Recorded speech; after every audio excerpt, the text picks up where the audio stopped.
नमस्कार। पुनरुत्थान विद्यापीठ में आप सबका स्वागत है।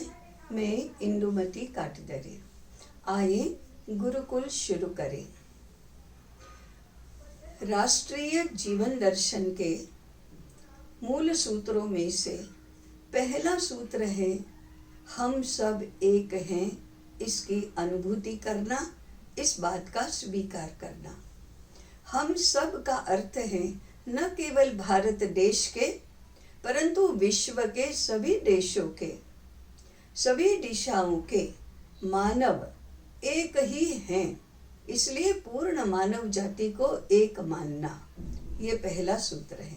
न केवल मानव, परंतु प्राणी सृष्टि, वनस्पति सृष्टि, पंचमहाभूतों की सृष्टि, हम सब एक हैं, ऐसा मानना, इसका स्वीकार करना और उसके अनुसार व्यवहार करना, ये पहला सूत्र है। एकत्व, इसमें भाषा, जाति, पंथ, रुचि, अरुचि ऐसा कुछ भी आड़े नहीं आता और हम अंदरूनी स्तर पर हृदय में एक ही हैं, ऐसी अनुभूति करना।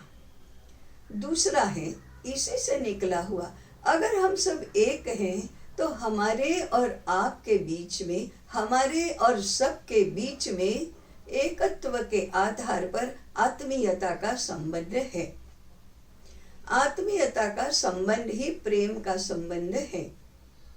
प्रेम के आधार पर जब हमारा संबंध बनता है तो हमारा व्यवहार कैसा होता है, हमारी दृष्टि कैसी होती है, हमारी भाषा कैसी होती है।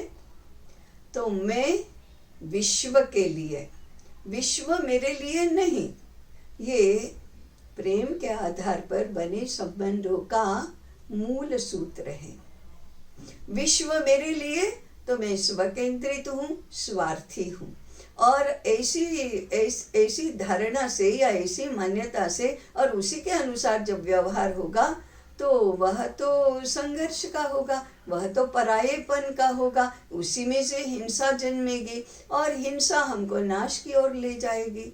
इसलिए हमारे ऋषियों ने जीवन और जगत को देखने की जो दृष्टि विकसित की, उसका मूल तत्व प्रेम को बनाया, आत्मीय संबंधों को बनाया।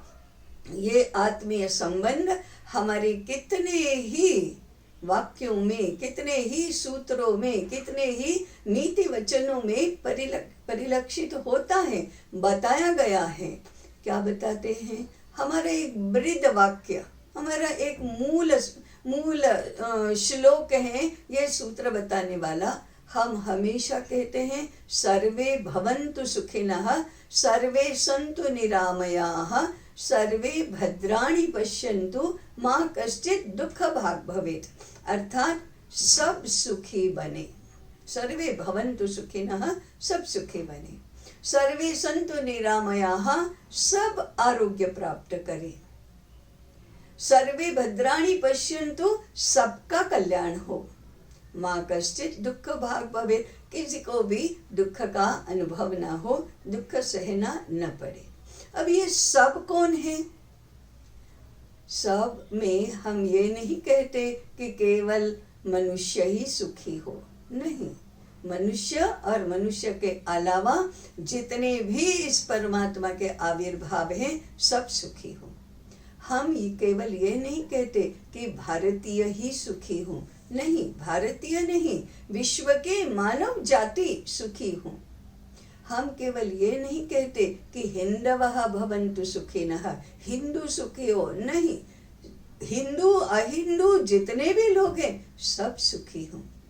सब में हमारी सारी सृष्टि का समावेश होता है और इन सब के कल्याण के लिए, इन सब के हित के लिए, इन सब के सुख के लिए, सबके आरोग्य के लिए मैं हूँ, मेरा जीवन है।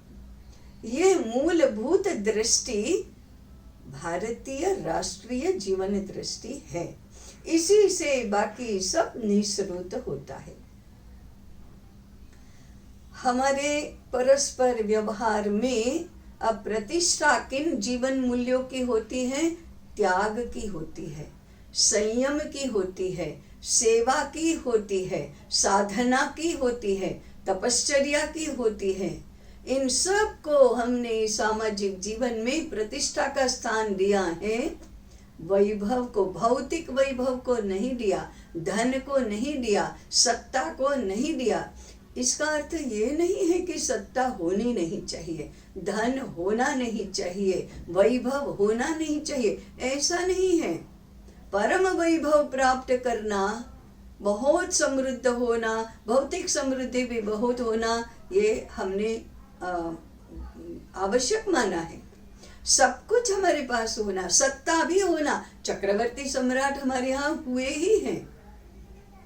सत्ता होना, धन होना, ज्ञान होना, ये सब तो आवश्यक है, परंतु सबका हित, सबका कल्याण और सबकी सेवा, ये हमारे परम जीवन मूल्य है। ये प्रायोरिटी के जीवन मूल्य है।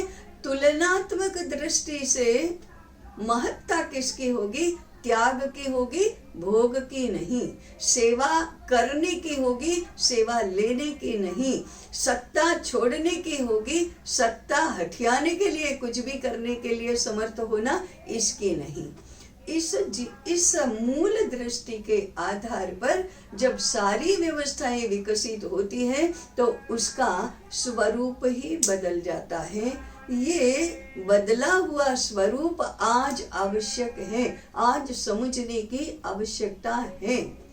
गुरुकुल में ये दृष्टि दी जानी चाहिए। ऐसी दृष्टि देने के लिए और इस दृष्टि पर आधारित सारी व्यवस्थाएं बनाने के लिए जिस प्रकार का पाठ्यक्रम, जिस प्रकार की पाठन व्यवस्था होनी चाहिए, ऐसी व्यवस्था और ऐसे पाठ्यक्रम और ऐसी पाठ्य विषय वस्तु होगी, तभी गुरुकुल कहा जाएगा। नहीं तो गुरुकुल नाम का आज जो चल रहे हैं ऐसा ही विद्यालय होगा। इस बात को हम विशेष रूप से अगले अध्याय में समझेंगे। तब तक के लिए नमस्कार। जुड़े रहिए, साथ में चिंतन भी करते जाइए। अभी इतना ही।